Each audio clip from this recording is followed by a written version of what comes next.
BioGeometry really deals with the life force measurement of the earth. The birth of BioGeometry came from the founder, my father, Dr. Karim, unlocked the energy code behind sacred sites. If we can reproduce the energy that we find in sacred sites into our home, then we can actually create homes that are beneficial for all the people living in them. Doreya Karim is the managing director of BioGeometry, a modern science rooted in an ancient Egyptian wisdom that claims to unlock the subtle energy codes behind sacred power spots. In today's episode, we explore the science and mystery behind how sacred sites like ancient temples and healing locations interact with energy, and how modern shapes and structures might silently be impacting our bodies and moods as well. There was a town where they installed a cell tower, and a lot of health issues started popping up. Within a week, the residents, they had a press conference, and the residents said, "We're fine. We accept this as a solution." Doreya explains how modern life has severed us from nature's subtle design, and how reintroducing specific ratios, forms, and vibrations could restore our natural balance. Energy quality increases a lot in your energy system whenever you're doing any kind of spiritual practice or prayer, and it's naturally found in sacred power spots. The science of BioGeometry asks us to rethink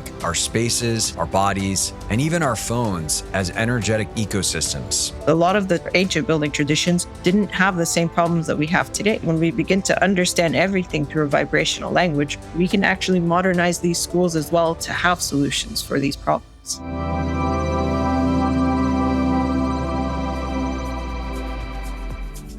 Before we get into this conversation, I want to ask you to join this amazing community of consciousness explorers. This whole idea of pursuing expanded consciousness and the boundaries of human potential while living a modern life is relatively new, which is why we interview revered masters, teachers, experts, and practitioners to help you on your own journey. To stay up to date on the latest conversations, simply click subscribe below and you'll be notified each time a new episode comes out. I am so grateful for all of your support and comments. I love reading them. Now let's dive into this conversation. Hey, Doreya, how are you? I'm fine, thank you. How are you doing? I'm great. I'm excited to talk about the world of biogeometry, which is something that, probably 6 months I had never heard of. You know, I'd read a lot on sacred sites and, different things that are kind of tangentially related. But what we're about to talk about was relatively new for me. And so maybe to frame things up, what is biogeometry? One way to begin to define it is to just look at the word itself and kind of the roots of the word. So bio being life, geo earth, and metry measurement. So biogeometry really deals with the life force measurement of the earth. So that word, just to explain the background, you mentioned sacred sites. So in a nutshell, the birth of biogeometry came from the founder, my father, Dr. Karim, unlocked the energy code behind sacred sites. So being an architect by profession, he was looking at the world of subtle energy, and not just an architect, but also a town planner. And he understood one of the things he wanted to do is bring in subtle energy into architecture. And there is different types. So for example, there is architecture that will involve things such as, of course, feng shui. There's also placements of, people can talk about how specific colors affect us architecturally. But he was really interested in sacred sites because sacred sites are the locations that the term that we use for what they do for the subtle energy system is that they're centering. Centering meaning that if we can unlock how we can reproduce the energy that we find in sacred sites into our home, then we can create homes that are beneficial for all the people living in them, regardless of what's going on in their energy system. So we don't have to diagnose. We can just make use of this amazing energy quality and what it does to our energy system. Well, very exciting. I mean, who wouldn't want to live on a sacred site, or at least the quality of it? Can we talk about a little bit, like, why do we know why those sites seem to have particularly helpful, supportive fields? I mean, so specifically, in a lot of these sites, we find underground water crossings in specific angles with specific depths from each other. And more importantly, when we look at these sites, we can look at how they used to be detected. So, so there's, I mean, there's a few aspects here. So one of them is through observation, but literally these sites were chosen because they showed signs of being beneficial for health and plant growth and life. So, for example, for some of these, um, they would do things such as look at the rate of fermentation of milk. Or in sacred sites, you also have places where they're migratory locations, places where animals would go when they were sick. So these were healing locations. But more than that, for a lot of these places, they were also related to either detection using subtle energy methods. So, for example, there's different stories for how different sites are detected, and when in traveling to see some of these sites, some of them are, written in history and famous. In Switzerland, there's the Grossmünster Church. That location was famous because there was a stag being chased, and I'm not going to say the name of who was chasing the stag because it's an important historical figure whose name I forgot right now. But he was chasing a stag across Europe, and the stag chose this location to just stop and rest, and that's where he stood. And instead of killing the stag, they chose this location to build the church. There's also a story related to that same church where two martyrs were beheaded. And the story says that they picked up their heads, ran towards the church. It's embedded on the church door, ran towards the church, and that's where they fell. So there's other stories as well. An interesting one, you'll see some of them came up through detection, some of them came up through dreams, or specifically following some animals. A neat one in next to a class I was teaching was the location of a castle. And I remember we went down, and you found this castle was built around this huge tree that still stood. And the story goes that they were told to place gold in a cart and allow I don't know if it was a donkey or a horse to roam, and wherever they rested would be the site of building that castle. And gold itself, so I talked about unlocking the energy quality of sacred power spots. So gold is one of the energy qualities that we look for. So in BioGeometry, we have a system where we detect energies based, or we classify them based on their colors, their resonant colors, and gold is one of those. And so they were told to place gold, and wherever the horse or the donkey would rest, that's where they would build the castle. So that was a resonant connection with that gold energy quality. And so these are the places that have been known for healing, for oracles, they were also used for burials, for deaths. And when we look at ancient men and rituals and the purpose of these rituals, actually the purpose of many of the rituals we even have in modern day spiritual practices and religions is to connect with the sacred energy quality. So that's what became really interesting, is that once you detected it in a sacred site, you could start looking at, okay, well, where else am I finding it? And we find that you find it in the human body. You find it in different shapes. You find it, a lot of people talk about frequencies now and healing with frequencies. So frequency is a little bit, when we talk about energy, we say qualitative. We think frequency isn't the whole picture because it's a shape of a wave. And we have to look at both the frequency, but also the amplitude. But frequency is also one example where we can create or have frequencies that have this centering energy quality. And so and then, like I said, in shapes, that's what opened up a design language. Got it. And so the core for you guys is the focus on shape, right? There's people out there that are doing sound. There's people out there that are doing color. There's people out there that are, I don't know, putting their hands around you, right? All these different things. But I think my understanding is you guys are really focused on how shape specifically affects the subtle energy field. So we do have, so there is one track related to sound that was actually my husband. He's a composer. And so with my father, they did a track that specifically was made to resonate with the power spot Sirius.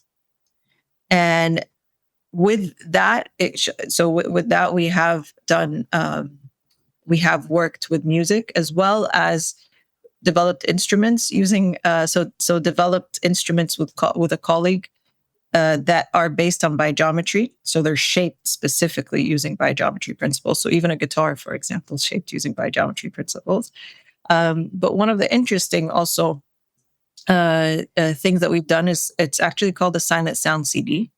And what it is looking at the effect of recording a balanced or centered location and then playing that silent recording in another location and seeing the effect.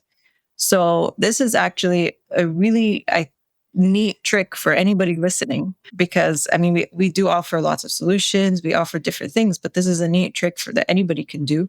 It if you have, I mean, ideally for us from a biogeometry perspective, it's a sacred power spot, because specifically for us, a sacred power spot is a location. I mean, sometimes people talk about sacred sites and they say, "Oh, the energy in these sacred sites is too strong. Don't sleep in them," or something like that. Then that for us doesn't qualify as a sacred site. Sacred sites are ones that energy, you want to be exposed to it as much as possible.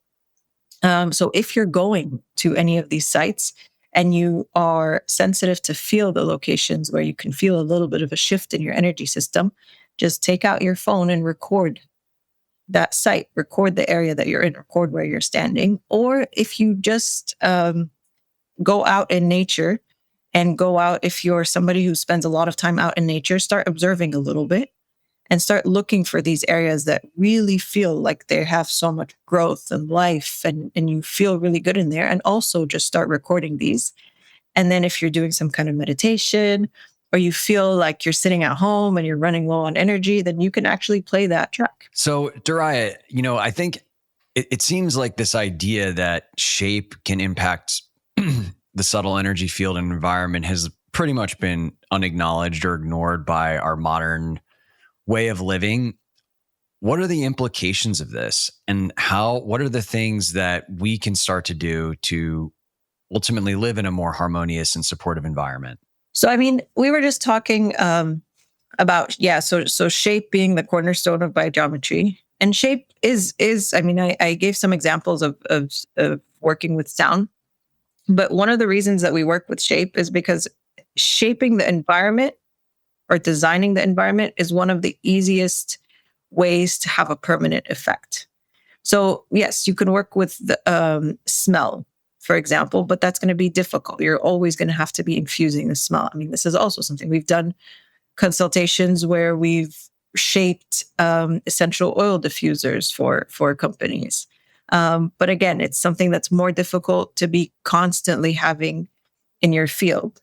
So again, with sound works really well, but again, a little bit difficult to always have constantly in your field. So with shapes and proportions, and I don't know if you've heard the term frozen music, so geometry is frozen music. So I think it was Hans Kaiser who referred to it that way, where we begin to understand, when we understand geometry is frozen music, we begin to understand the implications that shapes and proportions, they have a vibratory nature.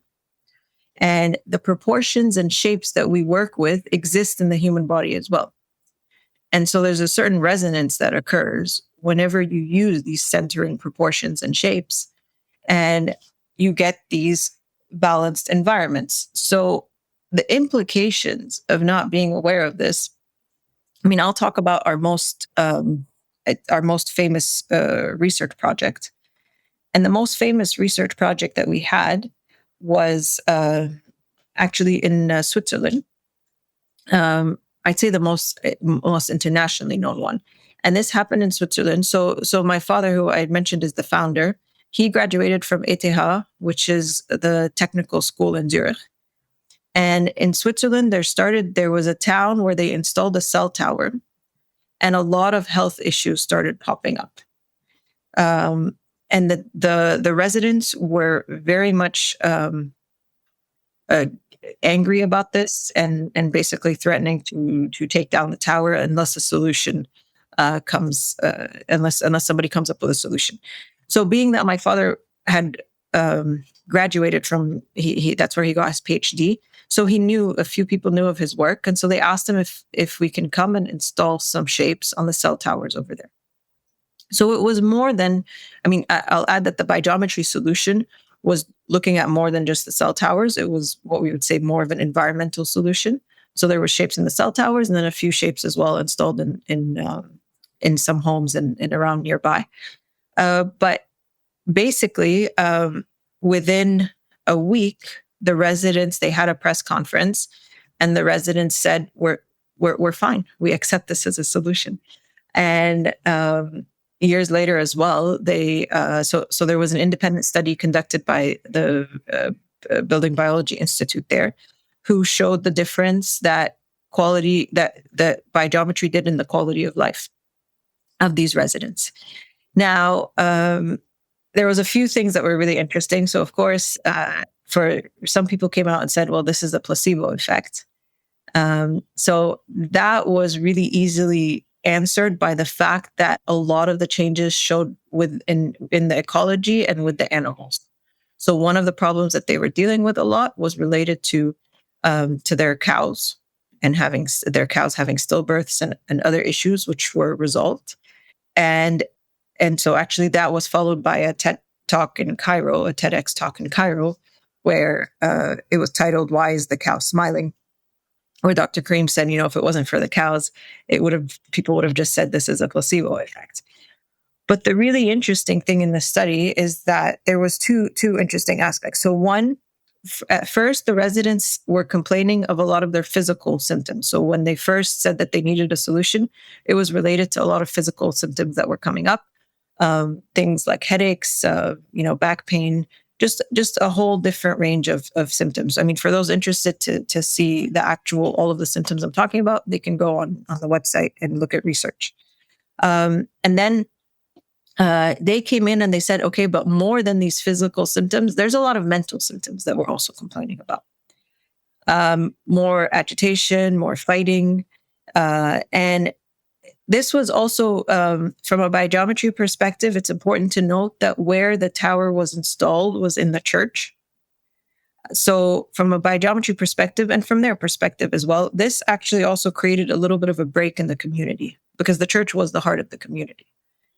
So after the solution was installed, now the really interesting part is that there was a study where basically you see the summary of the study, and it talks about how many residents had symptoms and how many residents were symptoms free before the biogeometry solution and after the biogeometry solution. Now, the most notable thing is that after the biogeometry solution, the majority of residents were symptom free.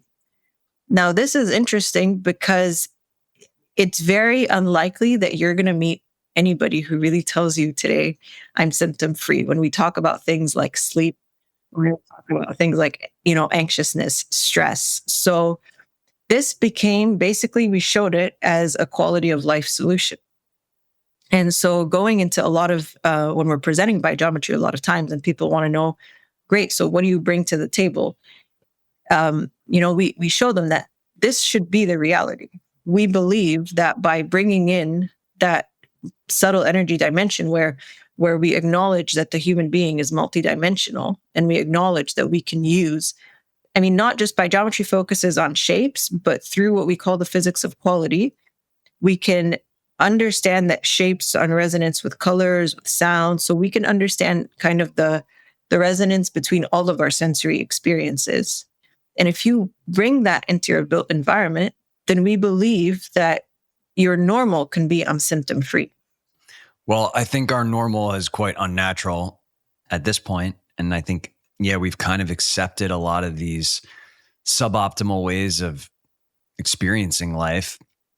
I think what's so interesting to me about the biogeometry solutions, and I have a home kit at my house, I have an L90 pendant, is that when I first kind of got in touch with this idea that, like, hey, maybe our structures and the way we're living isn't ideal, you think of maybe people have seen these little like hobbit homes, right? Where it's like a house built into the side of a hill.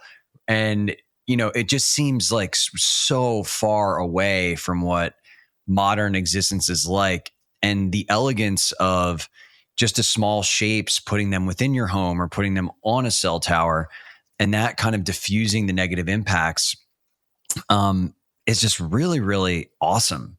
I mean, I think a big premise of biogeometry is we believe there's a term that we use, which is called humanizing modern technology.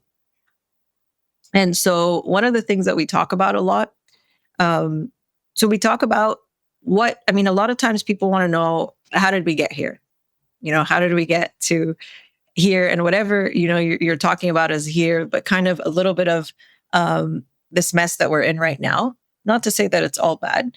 And this is where, from the biogeometry perspective, we look at the shift from right brain to left brain. And we look at, this is important as well, because a lot of times, right before jumping on the show, we talked about tapping into ancient knowledge and how this is something that now people are really drawn to. And what we try to explain to the first step, because we actually get a lot of people as well before, more and more now as biogeometry is becoming more popular, but they come to Egypt when they're looking at ancient sites. And they will stop by our office, and sometimes we'll do kind of an introductory lecture. And one of the first things that we tell them is we say, so if you're going to be going to these sites and you're going to really unlock the secrets of ancient knowledge, it's important to understand that you think of ancient man as a completely different species. So ancient man's perception was right in the right brain. So right brain, there's a really good actually TED Talk. I think it's a book also, where it's a neuroscientist, and it's called The Stroke of Insight. But she has a stroke, and her perception shifts completely into the right brain. And then you can see her describing how she couldn't see the boundary between herself and the environment, how she couldn't do a lot of the left brain tasks, like even just make a phone call. So that when we see how ancient man was really in the right brain, the way that we describe it from a biogeometry perspective is that the types of rituals and the way ancient man was living was that he was a spokesman of the earth, or naturally following natural laws. So think a little bit more like animals, for example, or if we look at kind of birds and how they build their nests. And then we see that shift as we switch slowly into left brain. And you can see that switch. Just things like when we talk about temple sciences, for example. So temple sciences already, when we're talking about ancient Egypt and Greek history, that term temple sciences already begins to imply how much that quantitative and qualitative worldview were tied together. And then slowly we find a shift into modern day man. And this makes sense because if we look at what's happening with ancient man, they were slowly moving towards what was giving more interest, or what was giving more growth, was the practical application of things such as number, the practical application of building and growing into this left brain world that we're in. And then slowly, right now, we're finding a shift back into, as we shifted into the left brain, we're finding a shift back or interest more in what we would say the right brain view, or really trying to merge this modern man to be able to have a foot in both worlds. And that's a little bit as well the work of biogeometry, because what we want to be able to do is use the center in quality to help bring balance into our daily life, which a lot of the stress that we have comes from left brain perception. And then a lot of the reasons, going back to ancient knowledge, one of the things that biogeometry does is we've had to describe things through what we call the physics of quality, which allows us to be able to tap into this vibrational worldview that cannot be tapped into the way ancient man used to tap into, because there is a chance that they could even see these energies. The way that they were working with them is completely different. And then as well now, what we want to be able to do, again, through the physics of quality, is when we begin to be able to have a language where we classify energy quality. So like I said, we use a color scale, but that color scale can apply to, once you learn how to measure, that color scale can be applied to any type of other vibrational approach. So then a lot of the traditions, what happens is a lot of the traditions, the building traditions that existed for many years didn't have, or ancient building traditions didn't have the same problems that we have today. They didn't have the problem of electromagnetic fields or the interaction with geopathic stress, the way that they're interacting together and showing up today. And so through this physics of quality, when we begin to understand everything through a vibrational language, we can actually modernize these schools as well to have solutions for these problems. Let's talk about bringing your whole self to work. If you're like many executives, including myself at one point, you might be living a double life. You have your personal career, and then you have your personal growth journey. Conscious Talent is changing that as the world's first executive talent firm specializing in connecting leaders and companies who embrace inner work. Imagine finding job opportunities where your contemplative practice, latest retreat experience, and commitment to your personal evolution are seen as strengths, not secrets. What if you actually felt like your career supported this aspect of your life versus competed with it? Conscious Talent is building a community of leaders and companies who are committed to both combining professional excellence with personal transformation.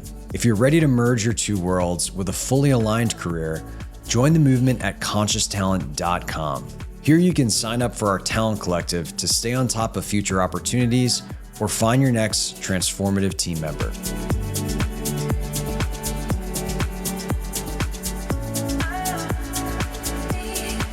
A couple things come up for me. The first is when we talk about having access to the right brain, and there's lots of experiences where people go to a sacred site and they get some download, or they go into a church and then they're able to connect with a higher power.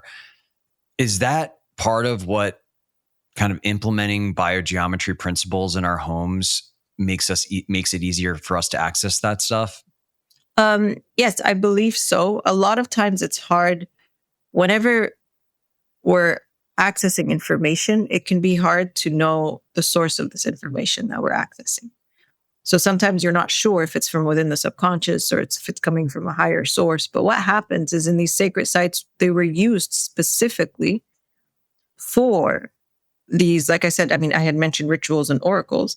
Now, there's two parts for this. One, there's an energy quality. I mentioned gold, but there's an energy quality that we refer to as horizontal negative green. That energy quality increases a lot in your energy system whenever you're doing any kind of spiritual practice or prayer. And it's naturally found in sacred power spots. So it helps create that connection. And then once you have that connection, because you're in a sacred power spot, then that connection becomes naturally centered. So it helps guide you to getting this divine wisdom versus, like I said, sometimes we could end up with downloads or accessing areas that may not even be beneficial for our energy system. So the sacred power spot provides protection as well as a place for communication. Now, you mentioned kind of like our needs being different than the needs of the ancients. One of the questions I have is like, okay, you guys had this great study in Switzerland. People were happy. It doesn't seem like a cell phone company would be that pissed if you just put a bunch of shapes on their towers and it made things better. Like it's not cutting off our access to technology, which I think is how a lot of people think about protecting themselves, living in some place that's not near a city or basically relocating. And so why are we not seeing a greater embrace of what you're talking about? So there's a few reasons. So one, if you look at this project, this was maybe 20 years ago when it first started. It was repeated in another town, Hirschberg. And at that time, the attack on the effects of electromagnetic radiation was not the way that it existed today. So So the cell phone companies themselves weren't dealing with the same attack. I mean, even we had in at that time in Swisscom, one of the people working there, he even said, I wasn't aware of electrosensitivity, but after seeing the work and the effect in these people, I believe in it now, that it exists, that it's something that can be addressed. But at the same time, we're kind of in the middle, where there's a lot of people will still not accept the solution of biogeometry versus removing the cell phones completely, right? Or removing the towers completely. Somebody's going to come tell you, well, do you have a study that's, do you have the effect that it's been working for 100 years, right? I mean, I just mentioned 20 years, but you have the 100-year study. And then more and more, what's happening now is there's a lot more research coming out with all of the different effects of electromagnetic radiation. And so people want to see that you've specifically tested this and you've specifically tested that. And we have really good research. I mean, not just Hemberg and Hitchberg, but we also had one of our colleagues who was one of the first people, his name is Dr. Selvi, who was one of his first people who did his PhD in biogeometry. He did a study with Wi-Fi routers and showed the effect that being near these Wi-Fi routers had on both inflammation in the body and melatonin. This was using mice. And then he showed with biogeometry shapes that they mitigated the effects of both the melatonin, the lower melatonin production, as well as the inflammation with the mice. We also had another architecture student who had as well built different types of cages for mice and looked at the effects next to the Wi-Fi router and the effects with the house designed with biogeometry. Again, it was like a model house for a mouse, and found that we were able to remove the stressful effects of Wi-Fi radiation, as well as the stressful effects of Wi-Fi radiation, as well as the health effects that the mice were facing. But I think I think we're in the middle, right? So we're in the middle where there's a camp that's going, well, that can't be true, that you can have a shape on a cell phone, that you can place a shape on a tower and that can have an effect. And then there's another camp that's really against just the proliferation of radiation. And they might not be so happy as well with biogeometry being the final solution versus I would say slowing down. I don't think you can stop the exposure to radiation at this point, but slowing it down. But even, I mean, what biogeometry is coming in and we're saying it's not really something that we can turn back from. At this point, when we look at modern environments, I know more and more, I mean, you're saying people are building off-grid homes and creating these solutions. And those are great as well. I mean, those are, if you can be, rather than shielding, if you're able to live kind of off-grid and be more connected to nature versus your focus or your residents being more disconnected, that's great. But biogeometry really offers a solution to, like we talk about the forming process in nature. What it does is, for anything that you're doing, it doesn't have to be a product of modern technology. I have a son now. He's 2 years old, and when he was born, I applied the principles into toys for kids. And so you can really apply it into what we call it the forming process in nature, is that you can bring it into the production line of whether it's design, or we've worked with being able to have, in Canada, we worked 5 years providing a solution for antibiotic-free chicken. We've worked for providing agricultural solutions. So it really can be part of any type of anybody who's putting anything out in the world, what we call, if you begin to understand the forming process in nature, which is looking at everything's effect multidimensionally on the human energy system. Well, I think one of the challenges is that at least a lot of people would say we don't have a good way to measure the human energy system. So how do you know? We just get the kind of physical symptoms that are downstream of a lot of that. I mean, there's a few things. So one, at the end of the day, you measure based on the effect on the human being. I mean, that's one of the ways, like you said, I mean, that's going back to the physical symptoms, but a lot of times because people, so in biogeometry, we do use, when we teach people how to measure energy, we do use, the testing is based on physical radiesthesia. It's a school, French school of radiesthesia, which is using pendulum instruments. Now, there's been advancements in that, but basically, it's very similar to, if anybody's kind of aware of or have ever seen the image of a water dowser. What a water dowser does is he has an instrument in his hand that allows him to see the sensitivity to whatever, once he's entered into resonance, to what he's measuring. Now, those instruments, if somebody's skeptical, are definitely going to push you in the other direction and say, well, there you go. Look at what they're using to measure. So those instruments are not how we do the research and the testing. If we want to show the effects, so we show the effects based on the effects on the human body.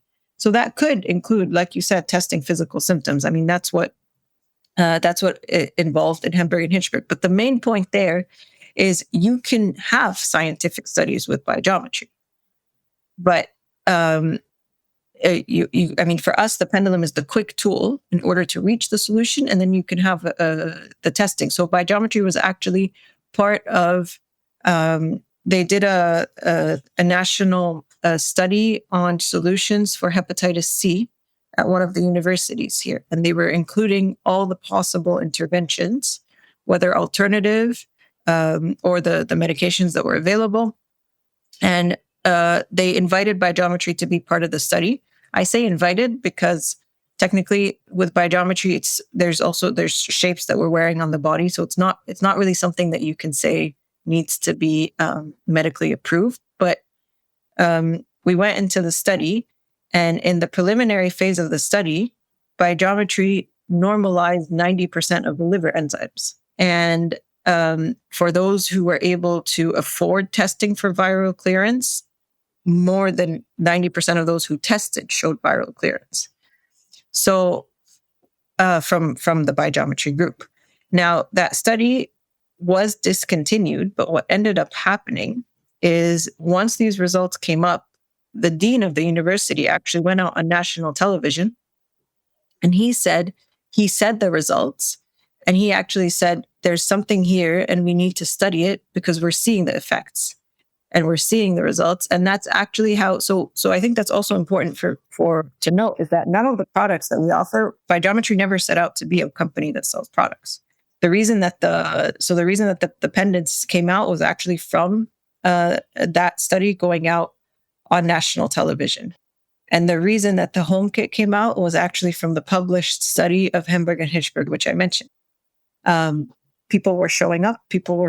But after the dean went on TV, there was hundreds of people showing up at the office asking for a product which we didn't have. So now to go back to how it can be tested. So it can be tested. It can be tested on the human body. Now, depending on how open you are to different types of effects. So we also worked, for example, with Dr. Emoto. So when we talk about different types of testing, so with Dr. Emoto, if you're familiar with his work, he's the one who really showed that intention can affect water. And so he would have, and there was all these different experiments that came out of his work where people would have like even rice and say like write like something negative on a bottle and then something positive and see the effects of growth. But basically, he showed that our intention can affect water, and he would show it through water crystal images. And whenever somebody had a positive intention or a positive intention, you would see these beautifully formed water crystals. Whenever it was a negative intention, you would see these. You wouldn't see these structures forming. And so we actually did a study with the cube that you're mentioning having in the space. We did a study with him. And we showed that by having the cube in the space, you were getting the same structured water crystals that were in the environment whenever somebody was giving a positive intention or a positive emotion. Wow, that's incredible. One of the questions I had, and for those that are listening, I'm kind of holding my phone up here on YouTube with the pendant that's on the back of the phone that's supposed to mitigate the harmful radiation or create a centering quality. How did you guys come up with these shapes? Because when I look at this, I'm like, this kind of looks like some type of like hieroglyph or something. I'm just curious, like, how did you guys come up with these different, know that these ones were the ones that were creating centering qualities? So these are basically what we call biosignatures, the shapes. And I had mentioned, that we group different energies based on their resonant color qualities. And so you can actually begin, if somebody's familiar, for example, with Chinese medicine, if we look at the meridians, they're just lines that follow the shape of the human body. So in the same way that the human body has lines of energy, when looking at biogeometry as a science of shape, so Dr. Karim started looking at different organs and saying, okay, so if we take the whole body as a shape and it has these multiple lines of energy running through it, could the same exist for every single organ? Could it have multiple energy lines running through it?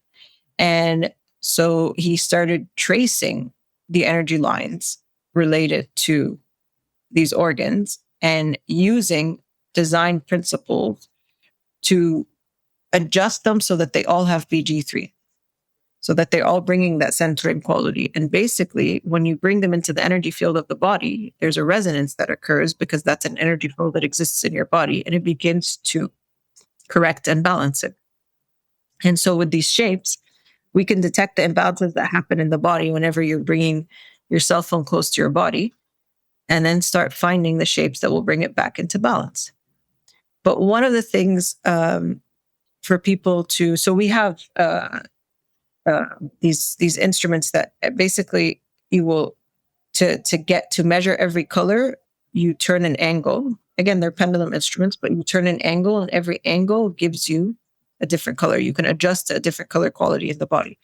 But one of the things to understand when we're talking about why biogeometry helps with the effect of modern technology is there's an energy quality. It's called vertical negative green that doesn't naturally exist in the body when it's in a healthy state, even though the body has its own electromagnetism, but exists in all man-made electricity and electromagnetic exposure.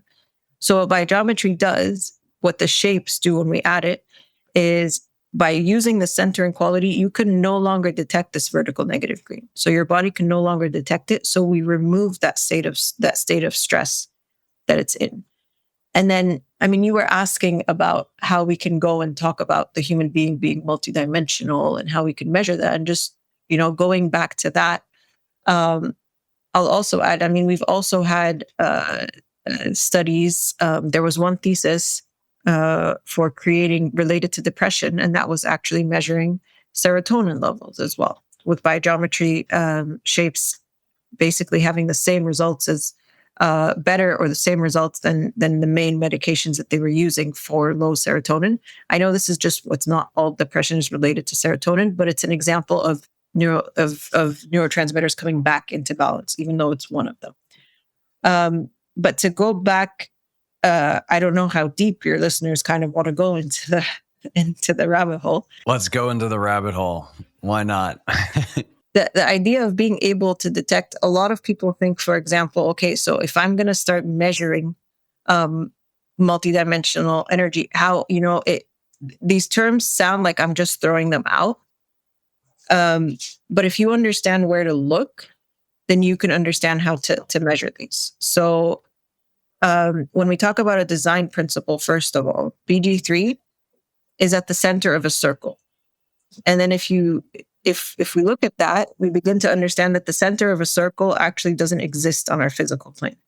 If I was to draw a circle and then tell you to pinpoint the center, as soon as you pinpointed the center, we'd be detecting another center within the center. So this already begins to clue you into that wormhole effect or that multidimensional nature of the centering quality. Now, once you begin to be able to use to detect energy qualities, it can be as simple as if we draw a line, just a physical line, we begin to find that we can actually find that centering quality existing a little bit before the start of the line. And that begins to tell us, okay, and then there's a space between that centering quality and where the physical line starts. And in that space, you can also detect energy qualities. And we can find the shapes that are in resonance with that empty space before the physical line starts to form.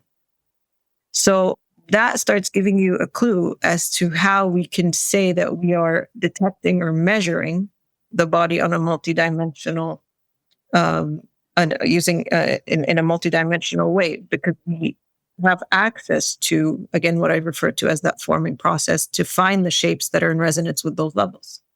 Very interesting. One of the things I think maybe a lot of people have heard of in this world of shapes having an impact on our field and our consciousness and all these things is sacred geometry. How does what you guys are doing intersect or map to that? I mean, sacred geometry. So one of the things that sacred geometry, a premise of sacred geometry is it begins to show you that there's a blueprint upon which our physical world is formed. And it also begins to show you that there's specific, that the laws of nature can be brought down to specific numbers and patterns and ratios. And so biogeometry follows the very same premise. And a lot of times what we do find, so the golden ratio, so the most common ratio in sacred geometry, actually so in biogeometry we have multiple ratios, but the golden ratio goes back to what the number 16 from a biogeometry perspective. So 10 to 16 or 1 to 1.6, for example. And so that's one of the first numbers or ratios that produces this energy quality that we have, that we use in sacred architecture. The differences in biogeometry, we have a lot more. So rather than just 1 to 1.6, we have 1 to 1.9, 1 to 2.8.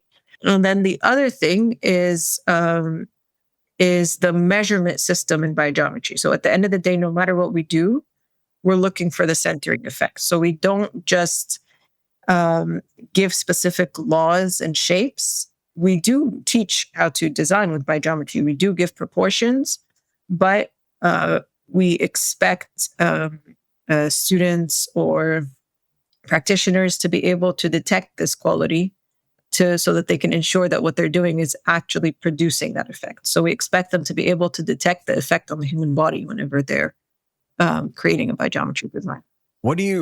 What's next for biogeometry? Like, what's the next inflection point or frontier that you guys are excited about for this as a field? So to be honest, I mean, I think at this point, biogeometry has surpassed what we initially. I mean, I'm not talking for my father, but it's surpassed the initial goal, and that happened because of our community. So I do think that a big part of it is still continuing to work on teaching on the knowledge of biogeometry, and then partnering up. We have some really great partnerships and people that we're working with to bring biogeometry into the built environment, to bring biogeometry into food production, to bring biogeometry into production of. We have partners now as well in cosmetics. So as far as I think what we're really excited about, of course, it's always going to be creating biogeometry communities. I mean, that's hopefully where the end goal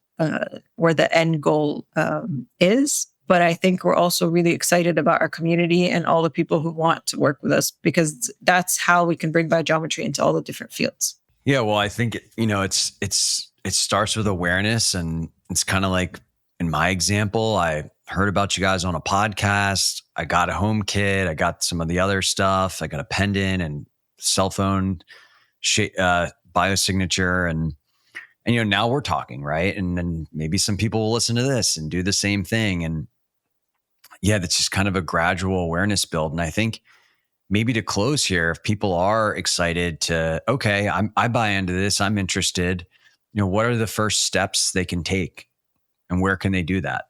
I mean, I'd say definitely if you're interested in learning more, I would say there's some books out there. So there's Back to Future for Mankind, the Biosignatures book, Hidden Reality. So those are, I mean, they're on Amazon. We also have our website, and our website is actually has a great resource to show more of the research that I'm talking about, to give you an intro to the science, as well as lead you to some of the products that we've been mentioning. Awesome. Well, we'll make sure to link those out. And I just want to say thank you so much for all the work that you're doing.